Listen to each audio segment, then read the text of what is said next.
안녕하세요, 여러분. 저는 아직 창창한 나이라고 생각하며 살고 있는 30대 후반으로 접어든 여성입니다. 매번 이곳을 찾아와서 다른 분들의 사연을 들으며 같이 웃고 같이 울고 하다가 제 이야기를 써보려고 글자를 적으니 뭔가 이상하기도 하고 쑥스럽기도 한 마음이 듭니다.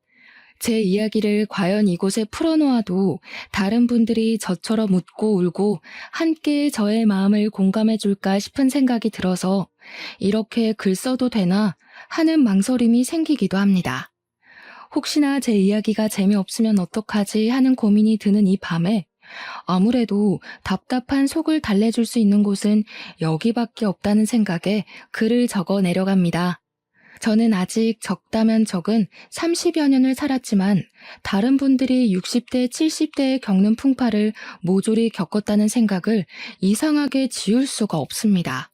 남들은 살면서 한 번 겪기도 힘들다는 갖은 순환과 시련을 저는 왜 이렇게 이른 나이에 겪게 되었는지 참 제 운명이 이렇게 기구한 건가 싶기도 하고요. 하지만 이제는 모든 일을 보내주었기에 조금 다른 생각을 가지고 살아보려고 합니다. 이른 나이에 겪게 되어서 남들보다 더 단단해진 제가 될 수 있었다고요. 이쯤 되면 얼마나 모진 일을 겪었기에 저런 소리를 할까 싶으시죠? 물론 기상천외한 놈들이 판치는 세상이라 제 이야기가 별거 아니게 느껴지실지도 모릅니다. 하지만 제 인생에서 이런 일은 두 번 다시 없을 것이며 다른 분들 인생에도 이런 일이 없길 바라며 제 사연을 한번 끄적 걸어봅니다. 지금부터 저와 함께 시작할 제 이야기를 끝까지 들어주시고 여러분들의 좋은 조언을 가슴에 새겨보도록 하겠습니다. 제가 오늘 들려드릴 이야기의 주인공은 사실 제가 아니라 저의 남편이라고 말을 해도 과언이 아닐 정도로 남편의 비중이 상당히 높습니다.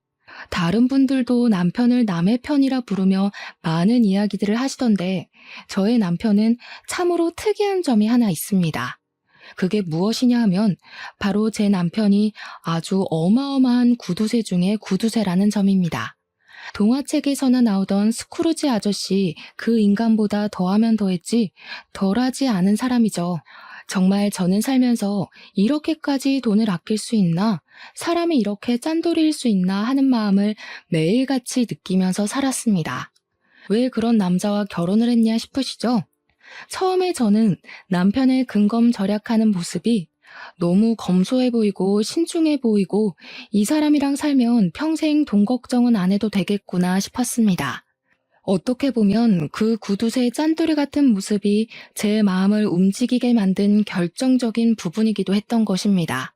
저랑 남편은 제가 다니던 직장에서 만나게 되었는데 제가 일하던 곳이 주방용품, 그러니까 업소용 주방 가전, 가정용 주방 가전 같은 것을 파는 매장이었습니다.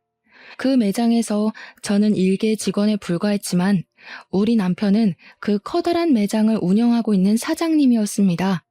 매장이 꽤 큰 매장이기도 했고 물건을 파는 게 아무래도 가전 쪽이고 업소용이 훨씬 많다 보니까 매출 자체는 꽤 많은 그런 매장이었습니다. 원래 주방 가전이라는 게 여성들의 마음을 움직이게 하는 전자제품이다 보니까 구매를 하러 오시는 분들이 통 크게 주문을 하시곤 하셨거든요.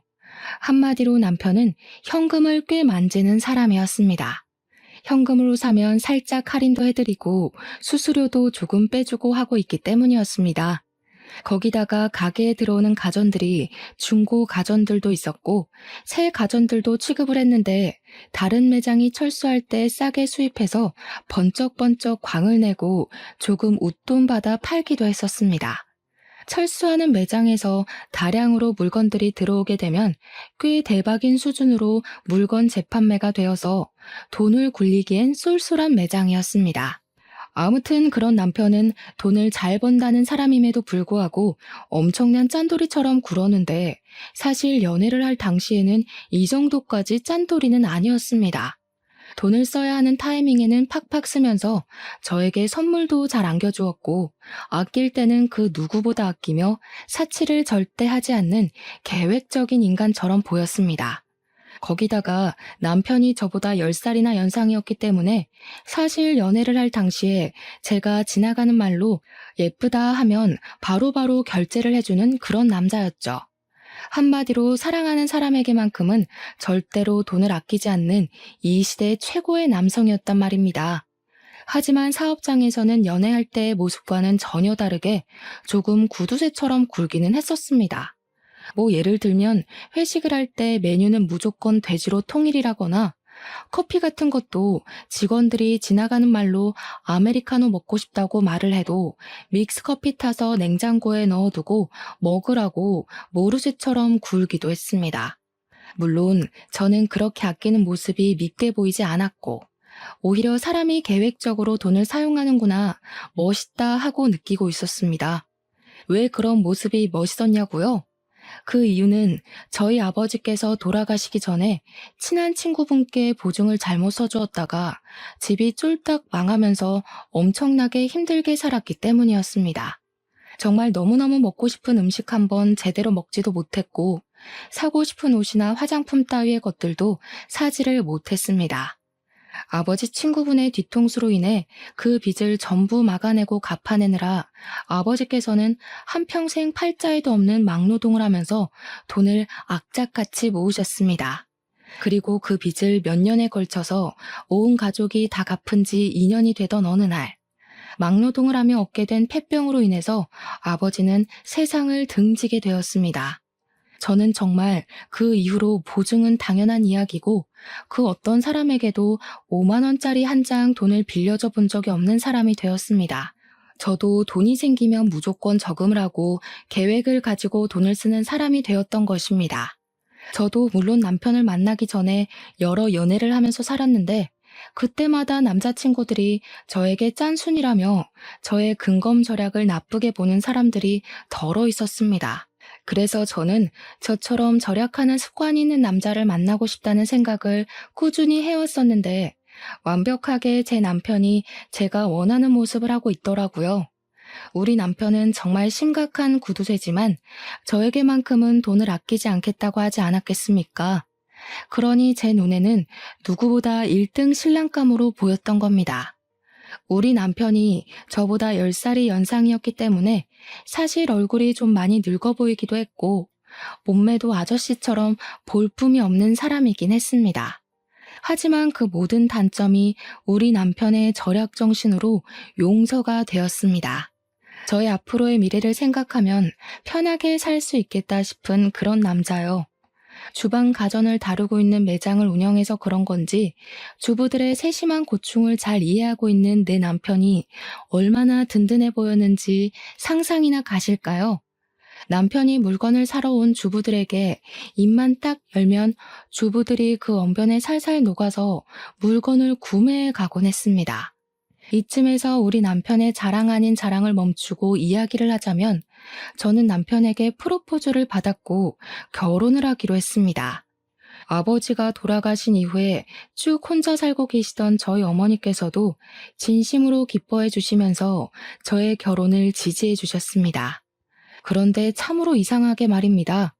노총각을 제가 구제해 주는 것이나 다름이 없음에도 우리 시모가 저를 별로 마음에 들어 하지 않는 게 아니겠습니까? 왜 그런 건지는 모르겠는데 대충 제 예상으로는 아들이 결혼을 한다고 하니까 본인에게 주는 용돈이 줄어들지는 않을까 걱정스러움에 결혼을 반대하는 것 같았습니다.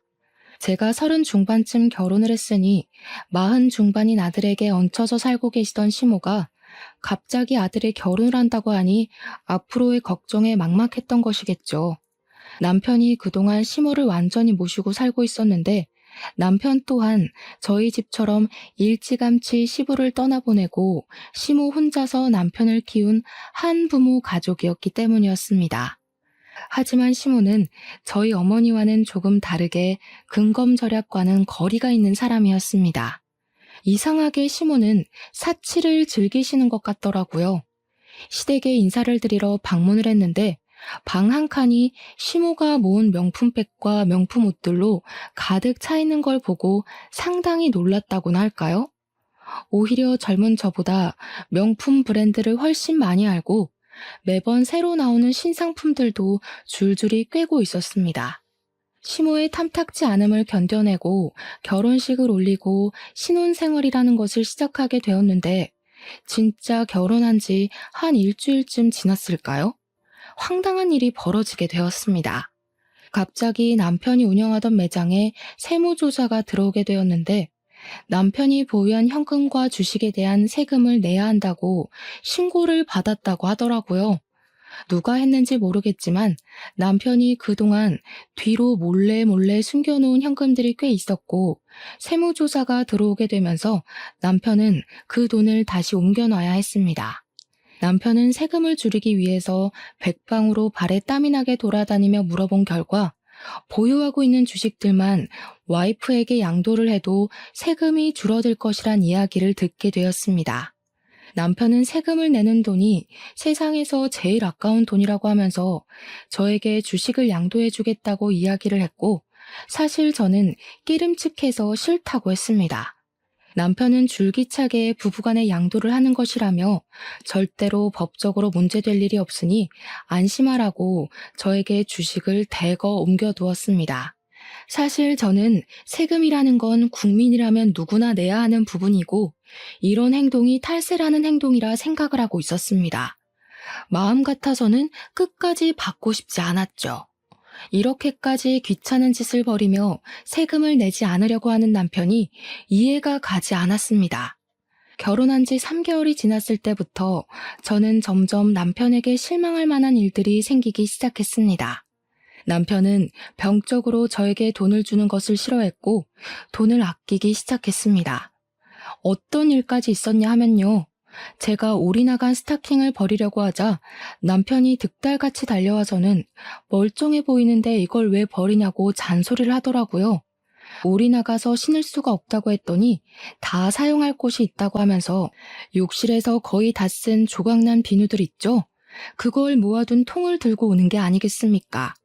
저는 비누들을 버리지 않고 모아둔 남편에게 한 번 놀랐고 그 비누 조각들을 전부 스타킹에 모아서는 씻으라고 던져주는 남편에게 2번 놀랐습니다. 사람이 절약을 하면서 살 줄 알아야지. 예전에는 이 비누들 다 모아다가 빨래한 데 쓰고 그랬어. 아니, 스타킹을 빨아둔 것도 아니고 제가 신다가 올이 나가서 버리려고 둔 스타킹에 비누 조각을 모아서 거품 내서 씻으라고 하는데 누가 좋겠습니까? 저는 그 행위 자체가 너무 더럽기도 하고 찝찝하기도 해서 그 비누를 쓰고 싶지 않았는데 그 뒤로 제가 그 비누를 얼마나 썼나 감시를 하기 시작했습니다.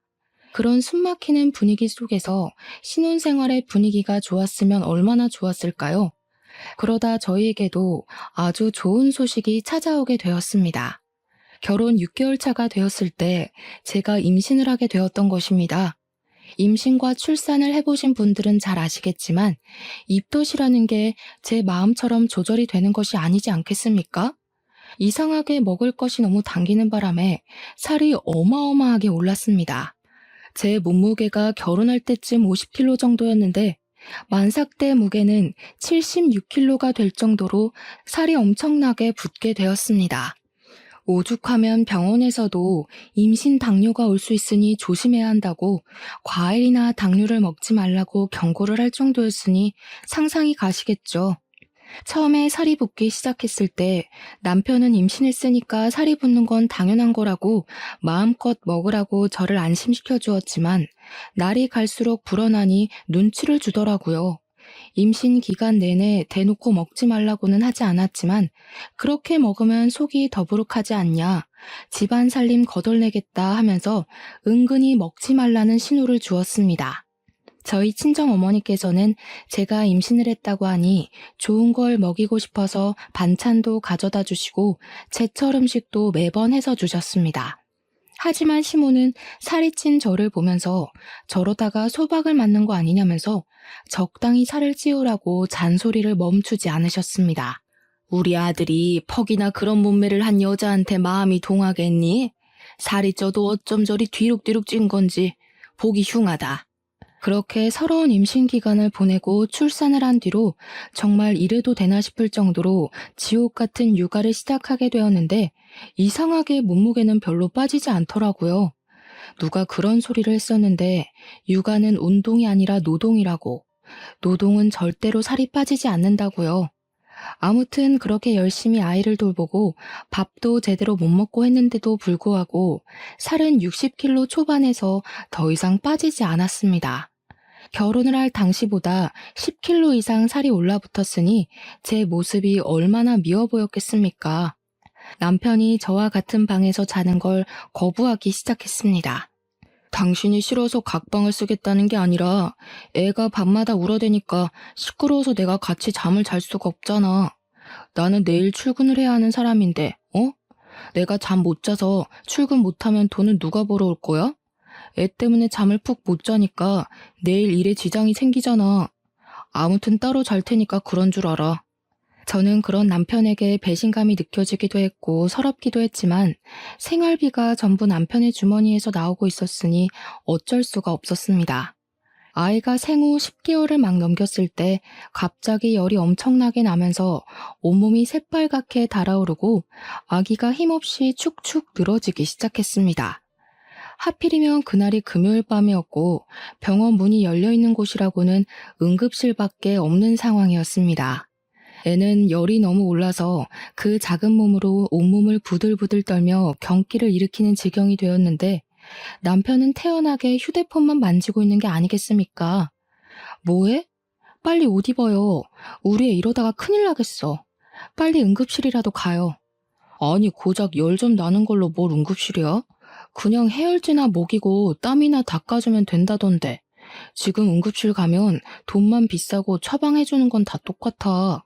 어차피 가봐야 해열제나 먹이라고 할 텐데 그냥 월요일까지 버텼다가 동네 소아과 가. 아니 아무리 아이한테 관심이 없다고 해도 그렇지 말도 못하는 우리 아기가 아픈데 돈 아깝다는 말이 나올 수가 있는지 정신이 나갈 것 같더라고요.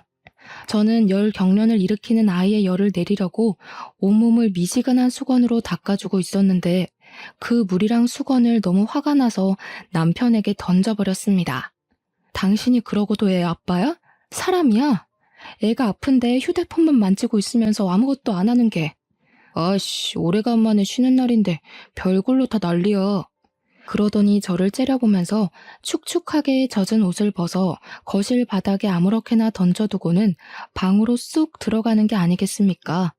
저는 결국 터져나오는 눈물을 참지 못하고 애를 둘러엎고 택시를 타고 응급실에 갔는데 우리 애가 폐렴이라고 하더라고요. 정말 응급실 구석에서 그 작은 발의 수액을 맞고 있는 아이를 보면서 엉엉 울다가 처음으로 이혼이라는 것을 결심하게 되었습니다. 그런데 제가 이혼을 결심한 그 응급실 사건이 있었던 날 이후로 남편의 단점들 중에서도 엄청난 단점들만 제 눈에 쏙쏙 들어오는 게 아니겠습니까? 특히나 결혼 전에는 장점으로만 느껴졌었던 우리 남편의 짠돌이 같은 그 성격이 진절머리 나게 싫어지고 정말 죽이고 싶다는 충동까지 들게 하더라고요. 구두쇠 중에 구두쇠, 음식을 먹을 때에도 이건 얼마냐, 저건 얼마냐, 이 반찬 하는데 1,000원이면 만들 수 있지 않냐 하고 정말 미치겠더라고요. 아니 요즘 반찬 가게에서 반찬을 사도 얼만데 들어가는 재료값들은 물론이고 제 노동력은 생각도 안 하고 1,000원 이러고 앉아있으니 당연히 정신 나간 놈 같아 보였습니다. 저는 오죽하면 남편의 얼굴을 마주보면서 밥을 먹으면 체하는 기분이 들 것 같아서 밥을 따로 먹기 시작했습니다. 저는 애를 챙기느라 바쁜 와중에도 곧 다가올 돌날을 준비하기 위해 이리저리 발로 뛰며 돌잔치 장소도 알아보고 드레스 대여도 알아보고 있었습니다. 처음으로 맞이하는 생일이기도 하고 우리 아이만큼은 화려하게 첫 생일상을 차려주고 싶은 마음에 주위에도 돌잔치를 할 거라고 신나게 떠들고 다녔습니다. 당연히 우리 남편도 둘도 아니고 하나뿐인 아이인데 돌잔치만큼은 통 크게 신경 써줄 거라고 믿고 있었기 때문에 백방으로 알아보고 다녔습니다. 제가 미리 알아본 업체들과 돌잔치 장소들을 쭉 정리해서 남편에게 보여주면서 처음으로 하는 생일잔치니까 이게 어떠냐 저게 어떠냐 의견을 물어보았습니다. 그러자 남편이 너무나도 시큰둥하게 저를 바라보면서 이야기를 하더라고요.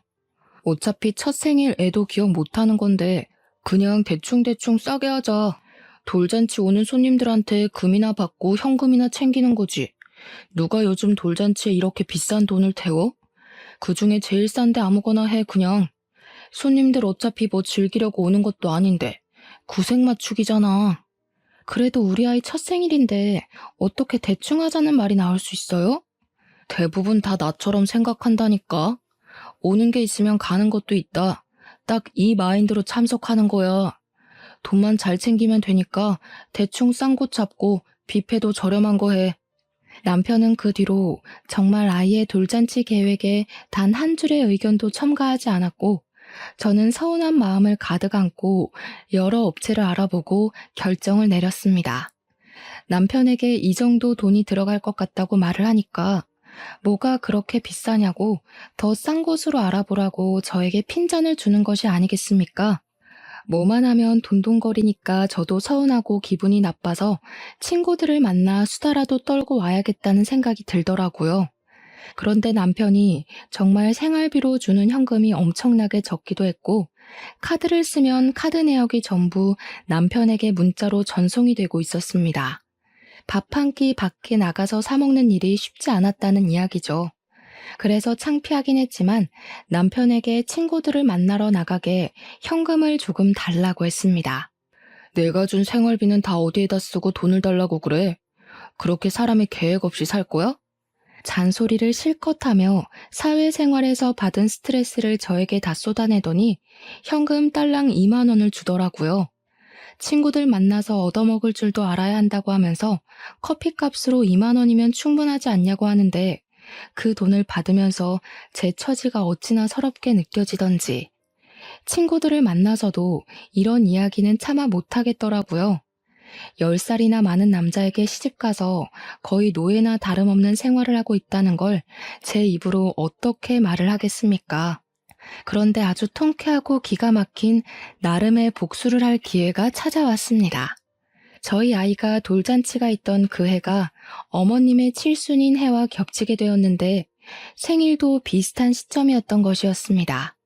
남편은 저희 아이 돌잔치는 싸게 빨리빨리 준비를 하라고 손님들에게 돈만 걷으면 된다고 말을 하더니 시모는 최고급 호텔에서 칠순잔치를 해주겠다고 하더라고요. 너무나도 당당하고 뻔뻔하게 저에게 이야기를 하는데 제가 기가 막혀서 무슨 대꾸를 해야 할지조차 감이 오지 않았습니다. 우리 엄마는 고생고생해서 나를 키워주셨는데 내가 그 정도도 못해? 우리 아이는 돈 없다고 동네 지하 뷔페에서 싸게 하자고 하더니 어머님 칠순잔치는 뭐가 다르다고 그렇게 크게 하냐 이거지. 너 진짜 생각이 못됐어. 칠순이랑 돌이 같냐? 우리의 칠순 때는 호텔에서 하겠지. 그걸 지금 말이라고 하는 거야? 우리의 첫 생일인데 칠순이랑 다를 게 뭐야? 야, 너는 우리 엄마가 앞으로 살면 얼마나 더 산다고 그걸 질투하고 그래? 됐고, 그렇게 결정했으니까 앞으로 토달지 마. 남편이 질투라는 단어를 꺼내는데 얼마나 어이가 없던지, 이걸 질투라는 단어로 포장할 수 있는 문제인지 모르겠더라고요. 저는 그 뒤로 이를 갈면서 어떻게든 남편에게 통쾌한 복수를 하겠다고 생각했고 짜증을 꾹꾹 삼키고 어머님의 칠순잔치 식순에 아주 특별한 순서를 넣기로 결심했습니다. 그것은 바로 우리 아이의 돌잔치 식순을 어머님 칠순잔치 중에 끼워 넣기로 결정을 내린 것이었습니다. 남편이 호텔에 예약을 하기 무섭게 호텔 측에 따로 이야기를 해서 칠순잔치와 돌잔치를 같이 넣기로 결정을 내렸고 돌잡이와 돌상도 모두 준비를 마쳤습니다. 그리고 제 친구들이며 지인들에게 일일이 연락을 돌려서 그 잔치 자리에 초대를 했고 어머님 칠순잔치 겸 돌잔치를 제 손으로 모두 준비하기 시작했습니다. 남편에게 제가 칠순잔치 준비를 할 테니 걱정하지 말고 있으라고 이야기를 했더니 내심 좋아하면서 아예 신경도 쓰지 않더라고요. 단순한 사람이라 이럴 때는 참 편했습니다. 당연히 제가 이런 계획을 세우고 있다는 것을 시모와 남편은 꿈에도 생각하지 못했습니다. 우리 짠돌이 남편은 시모 칠순잔치에 방문할 손님들이 대충 100명 정도 될 것이라고 예상을 하고 있었는데 실상은 매우 달랐습니다. 우리 아이 돌잔치에 참석할 손님들만 해도 100명이 더 추가가 되었으니 얼마나 놀랐을지 상상이나 가시나요? 제가 그 100명을 끌어모으기 위해서 평소에 연락을 하지도 않던 지인들에게 일일이 연락을 돌려서 우리 아이 돌잔치에 제발 참석해서 밥이라도 먹고 가라고 며칠을 졸랐는지 모릅니다. 당일이 되어서야 예약된 인원이 100명이 아닌 200명이란 사실을 알게 된 남편이 깜짝 놀라서 호텔 직원을 찾아가 따져 묻기 시작했습니다.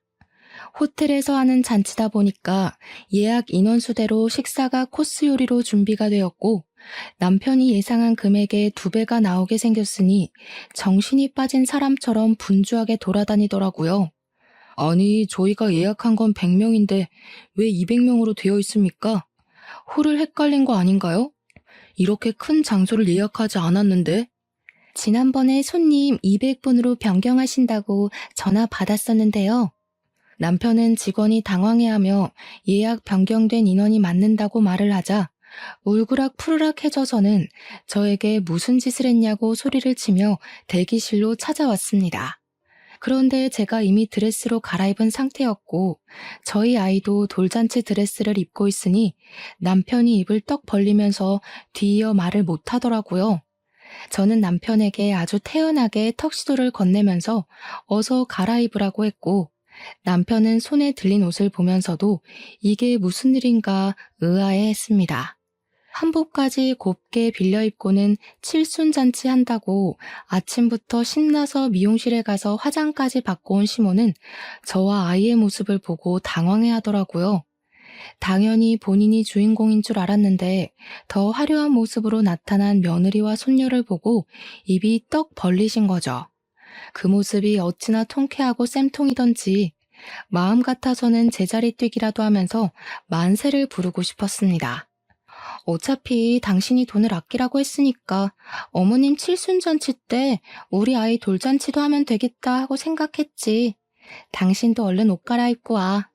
남편이 어이없다는 듯 헛기침을 했지만 이미 일은 다 벌어진 뒤고 손님들도 하나둘 자리를 잡고 있는데 무슨 뾰족한 수가 있겠습니까? 처음에는 시모 칠순잔치대로 식순을 했는데 시모는 이미 뒤이어 돌잔치가 시작된다는 것을 알고 있었기에 마음 놓고 기뻐하지도 못하고 인상만 뚱하게 쓰고 있더라고요. 시모 친구들은 아무것도 모르고 있다가 사회자가 이제 2부 식순으로 우리 아이의 돌잔치를 시작하겠다고 하니 다들 벙쪄서는 시모만 쳐다보았습니다. 시모는 그 자리에서 화를 내지도 못하고 불편한 한숨만 꾹꾹 삼키시더라고요. 저는 시모의 칠순잔치 축하 현수막까지 다 뜯어내고 우리 아이의 돌잔치 축하 현수막으로 새로 바꿔 달았습니다. 2부 행사처럼 돌잔치를 하고 돌상에 돌잡이에 스냅 사진이라는 것까지 알차게 다 찍은 다음 밥도 맛있게 먹었습니다. 그날 밥맛이 어찌나 좋던지 시모와 남편의 똥 씹은 얼굴이 반찬이더라고요. 그 이후에 남편은 식대로 나온 금액을 보고 온몸을 부들부들 떨었습니다. 애초에 자식 생일에 돈을 아끼지 않았으면 이것보다 당연히 싸게 먹혔을 텐데 자기 꾀에 자기가 넘어간 것 아니겠습니까? 모든 행사가 끝이 나고 옷을 갈아입고 나왔는데 분노에 휩싸인 시모가 갑자기 제 머리통을 확 치는 게 아니겠습니까? 네가 아주 내 친구들 앞에서 나를 망신 주려고 작정을 하고 덤비는구나. 순간 머리가 울리는데 저도 이성을 잃게 되더라고요. 열이 받으니까 눈에 보이는 게 없어서 저도 그만 시모의 머리통을 그냥 빡 날려버렸습니다. 아무래도 젊은 제가 팔 힘도 훨씬 좋지 않겠습니까? 애써 고정시킨 시모의 머리가 흐트러지고 옆으로 휘청거리시더라고요. 시모가 진짜 아프긴 아팠는지 눈물을 뚝뚝 흘리면서 남편을 바라보는데 남편이 씩씩거리면서 시모 편을 들더라고요. 너 정신 나간 게 틀림없구나. 지금 우리 엄마를 때려? 야, 너네 엄마가 내 머리통 때린 건 눈에도 안 보이냐? 야, 너네 엄마? 이게 진짜 그거랑 그게 같아? 어? 너 식대가 지금 얼마가 나온 줄 알고 이러는 거야? 이 홀 빌리는 데만 1,000만 원이야. 그런데 지금 10대만 2천만 원 나온 게 말이 되냐고. 너네 엄마네 손님들은 돈도 별로 안 내놓고 갔나 봐. 우리 애 손님들은 금반지에 돈봉투 아주 두둑하게 했던데. 그걸 왜 네가 챙겨? 내놔. 어머, 이걸 어쩌지? 현금은 이미 통장에 넣었고 금반지는 우리 엄마한테 녹여서 목걸이 만들어달라고 보냈는데. 그렇게 통쾌한 복수를 하고 난 이후 남편은 아주 치사한 방법으로 저를 괴롭히기 시작했습니다. 바로 생활비를 확 줄여버린 것이었습니다. 남편은 생활비를 줄이면서 저에게 돌잔치 때 돈 많이 챙긴 거 아니었냐고 그 돈으로 생활하면 되겠다고 비아냥거렸습니다. 저는 아기 분유값에 기저귀 값에 부가적으로 들어가는 돈 때문에 힘들어 죽겠는데 남편이라는 놈이 저런 식으로 나오니까 열이 받아서 더는 이렇게 못 살겠다 싶었습니다. 거기다가 저랑 애한테 들어가는 돈은 그렇게나 아끼고 아껴대면서 자기 먹고 노는 돈이랑 시모에게 들어가는 사치 비용은 하나도 아끼질 않더라고요. 맨날 말로만 죽겠다 죽겠다 하고 정작 쓰는 돈은 펑펑 쓰니 제가 열이 안 받겠습니까? 지 허리벨트 하나 사는 것까지도 전부 명품으로 긁어대면서 우리 아이와 저는 이렇게 거지꼴로 아껴 살아야 하나 싶은 생각이 들었습니다. 그러던 어느 날 항상 하늘은 불쌍한 자를 돕는다고 하지 않겠습니까? 우리 남편이 친구를 따라가서 돈을 더 불리고 싶다는 욕심에 큰 투자를 하나 하게 되었습니다. 물론 저에게는 비밀로 하고 가게 보증금까지 담보로 잡고서는 고위험에 속하는 주식 투자를 하나 들어가게 되었는데 사실 저희 남편이 투자를 잘하긴 하거든요. 엄청나게 좋은 주식이라는 말에 큰돈 한번 당겨보자는 심산으로 친구 따라 알아보지도 않고 아무 주식이나 들어갔다가 휴지 조각으로 변해버리고 만 것입니다. 있는 돈으로만 투자를 했으면 돈 잃고 마는 것인데 가게 보증금까지 걸어뒀으니 남편 발등에 불똥이 튀기 시작한 거죠. 거기다가 엎친 데 덮친 격으로 팔았던 물건들에 어마어마한 클레임이 걸려오면서 된통 그 값까지 뒤집어 쓰게 된 것입니다. 우리 남편은 순식간에 빚더미에 앉은 알거지가 되었습니다. 남편은 급한 불을 끄고자 시모에게 가서 돈을 좀 빌려달라고 했는데 저희 시모도 엄청난 사치왕이라고 하지 않았겠습니까? 당연히 돈 없다고 했다더라고요. 그 이후에 남편은 정말 정신 나간 사람처럼 쉬지 않고 이곳저곳에 돈을 빌리러 다니기 시작했는데 어쩜 돈을 빌려주겠다고 나서는 친구가 하나도 없었습니다. 저는 그런 초라한 남편의 모습을 보면서 깨닫게 되었습니다. 남편이 오죽 짠돌이처럼 굴었으면 이런 위급한 상황에 돈을 빌려줄 친구가 하나도 없는지 말입니다. 저도 물론 근검절약하는 생활을 이어가긴 했지만 남편은 저와 수준이 다를 정도로 주위 사람들에게 돈을 아끼면서 살았거든요. 자기가 밥을 살 때에는 싸구려만 먹이고 남한테 얻어먹을 때는 하나라도 더 뽑아 먹으려고 애를 쓰는 사람처럼 살았으니 누가 남편을 돕고 싶겠습니까? 그것도 자기 매장을 운영하면서 돈까지 넉넉하게 만지는 사람이 없는 사람들보다 더 없는 모습으로 살았으니 친구들이 전부 진절머리가 났겠죠. 도울 때 확실하게 도울 줄 알았어야 했는데 남편에게 그런 지혜는 전혀 없었던 것입니다. 여보, 나 진짜 이러다가 가게고 나발이고 거리에 나앉게 생겼다고. 처가에 가서 돈이라도 좀 빌려달라고 해봐. 어? 저에게 사정사정을 하다가 돈 빌려오라고 윽박을 질렀다가 하는데 저는 그런 남편의 모습이 너무나도 웃겨서 깔깔거리며 비웃어 주었습니다. 남편이 정신나간 년처럼 웃는 저를 보면서 머리가 어떻게 된 거 아니냐고 우리 가족 전부 거리에 나앉게 생겼는데 웃음이 나오냐고 소리를 치더라고요.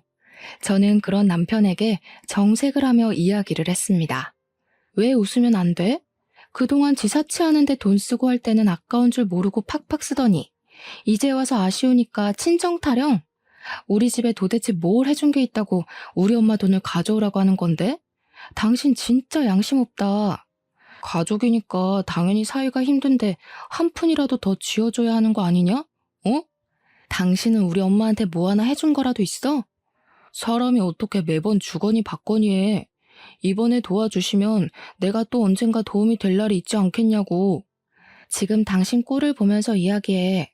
당신이 얼마나 짠돌이처럼 굴고 사람들을 못 챙겼으면 이렇게 힘들 때 나서서 도와주겠다는 사람이 하나도 없어? 가게나 정리하고 빚이나 막아. 그랬더니 남편이 입에 거품을 물면서 가게를 정리하고 나면 우리 가족들 전부 뭐 먹고 살라고 그런 소리를 하냐고 화를 내는 게 아니겠습니까? 정말 연애할 때랑은 판이하게 다른 모습으로 저에게 신경질을 내는데 제가 그동안 이딴 저급한 인간을 남편이라고 믿고 살았다는 게 후회가 되더라고요. 저는 이혼을 확실하게 결심한 뒤였기 때문에 속이 후련해질 때까지 남편에게 비아냥거리기로 결심을 했습니다. 내가 이대로 혼자 죽을 줄 알아? 내가 망하면 우리 가족 전부 다 망하는 거야. 왜 우리 가족이 다 망한다고 생각해? 당신만 망하는 거야. 나는 당신이랑 이혼할 거거든. 저는 이혼을 결심한 이후에 품에 소중하게 안고 지냈던 이혼 서류를 남편에게 떡하니 내밀었습니다. 남편은 이혼 서류를 받아들고서 한참을 씩씩거리며 분노를 참지 못하더니 저에게 삿대질을 하면서 목에 핏대를 세우고 말을 하더라고요. 누구 마음대로 이혼이야? 이 옆에 내가 편하게 살게 해줬더니 감히 내 뒤통수를 치겠다는 거야? 편하게 살게 해줘? 누가 누구를 편하게 살게 해줘? 당신이 나한테 그동안 했던 짓을 생각해봐. 얼마나 치사하게 굴었는지. 한 푼 두 푼 아껴서 지금까지 일도 안 하고 먹고 살게 해줬으면 감사한 줄 알아야지. 내가 힘들 때 도망을 가겠다는 게 뒤통수지 뭐야? 지금 나한테 소리 지를 사람은 당신이 아니야. 우리 엄마지. 어떻게 보는 눈도 없어서 이딴 놈이랑 결혼을 하고 3년이 넘는 시간을 같이 살았냐고 화를 내도 우리 엄마가 내야 한다고. 내가 마트에서 장 볼 때, 친구 만날 때, 아기 물건 살 때마다 그게 꼭 필요한 거냐고 되묻던 당신이 나를 편하게 살게 해줘?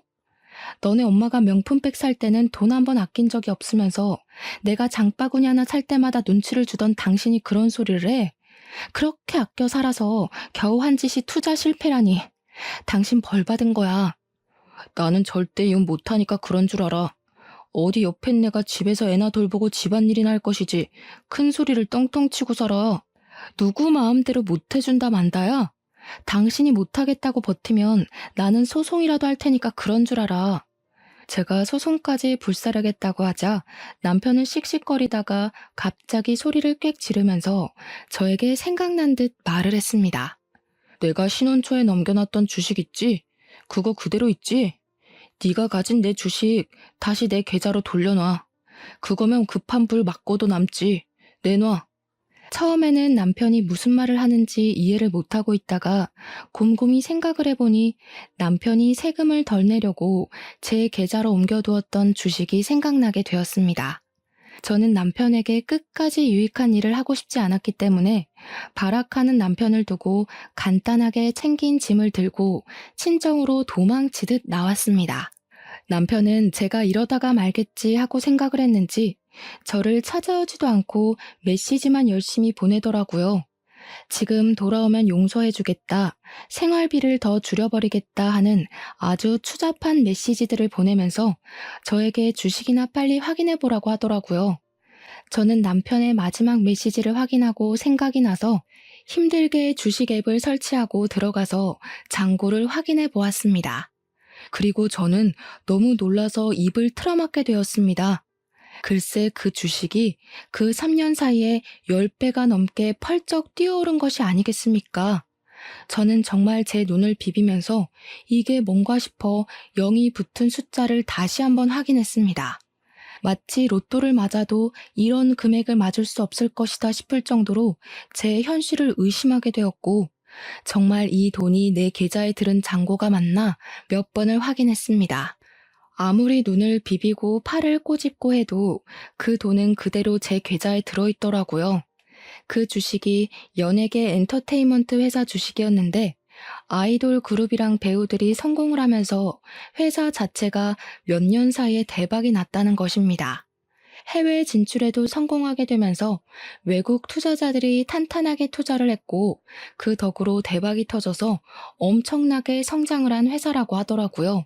제가 너무 의심이 되어서 인터넷 기사까지 검색을 해보았다니까요. 처음에는 분명 1억 조금 넘는 금액이었던 주식이 3년 사이에 10억이 넘게 불어난 걸 보니까 왜 사람들이 주식을 하는지 알 것 같았습니다. 남편은 저에게 확인을 해보았냐고 당장 돌려달라고 말을 하는데 제가 그 돈을 왜 돌려주어야 하는지 모르겠더라고요. 사실 부부간의 재산이고 그 당시에 세금을 내지 않기 위해 양도했던 것이기 때문에 저의 재산이나 다름없는 돈 아닌가 싶었습니다. 그동안 저에게 돈을 가지고 치사하게 굴었던 적이 한두 번이 아니었던 남편에게 이 주식이야말로 정말 복수의 마지막을 장식할 수 있는 기회 아닌가 싶었습니다. 저도 갑질을 하기로 마음을 먹고 변호사를 찾아가서 시집살이 당했던 것, 남편이 생활비로 치사하게 군 것, 마지막으로 양도받은 주식 이야기까지 모조리 털어놓았습니다. 변호사는 저에게 세금을 피하기 위한 불법적인 수법으로 양도를 했기에 이 주식을 굳이 돌려주지 않아도 된다고 말을 하더라고요. 재산 분할을 해달라고 해서 나누게 된다고 하더라도 유책 배우자가 남편이기 때문에 얼마 못 가져갈 거라면서 저에게 단단히 버티라고 하시더라고요. 변호사님까지도 제 편을 들어주시는데 제가 화려한 뒤통수를 때려야 하지 않겠습니까? 남편이랑 시모는 그 주식값이 뛴 것을 보고 계속해서 저를 귀찮게 했지만 저는 그들을 완벽하게 무시했습니다. 결국 남편의 가게가 넘어가고 가게며 집이며 전부 빨간 딱지가 붙어버렸고 우리의 신혼집 또한 경매로 넘어가게 되면서 남편은 시모 집에서 얹혀 살게 되었습니다. 시모는 망해버린 아들이 돈까지 주지 않으니까 사치를 못해서 답답해 죽겠다며 읍소를 했습니다. 결국 둘 다 저를 찾아와 무릎을 꿇고 빌면서 한 번만 도와달라고 사정사정을 하더라고요. 제가 가진 돈의 반의 반만이라도 나눠주면 안 되냐고 잘못했다고 말입니다. 저는 당연히 그들의 처지를 비웃으며 응, 안 돼, 돌아가 하면서 약을 올렸습니다. 내가 당신한테 돈 가지고 벌벌 기었던 걸 생각하면 이 뒤통수에 몇 배를 돌려주어도 모자랄 지경이야. 앞으로도 그렇게 짠돌이처럼 아껴 살면서 돈 모아서 갚도록 해. 알겠지? 아, 그래도 내가 그동안 살았던 정이 있으니까 밥 사 먹을 돈은 줄게. 그러면서 지갑에서 딱 2만 원을 꺼내서 남편에게 주었습니다. 남편은 돈을 받으면서 부들부들 떨더라고요. 밥 먹는데 무슨 10,000원씩이나 들어? 적당히 분식 같은 거 사 먹어. 그럼 넉넉하게 쓸 수 있어. 아메리카노도 한 잔 먹고. 남편이 벙찐 얼굴로 저를 바라보는데 친정 어머니께서 경찰에 신고를 하셨더라고요. 여기 주거 침입한 사람들 당장 잡아가라고요. 경찰이 와서 시모와 남편을 잡아 끌고 가는데 끝까지 시모는 발악을 하고 남편은 망연자실한 얼굴로 아무 소리도 못하고 질질 끌려나갔습니다. 결국 남편이랑은 7개월의 소송 끝에 이혼을 하게 되었고 재산 분할해주라는 결과가 나오긴 했는데 주식의 10%만 주면 된다고 하더라고요. 쿨하게 딱 1억 송금해주고 끝냈습니다.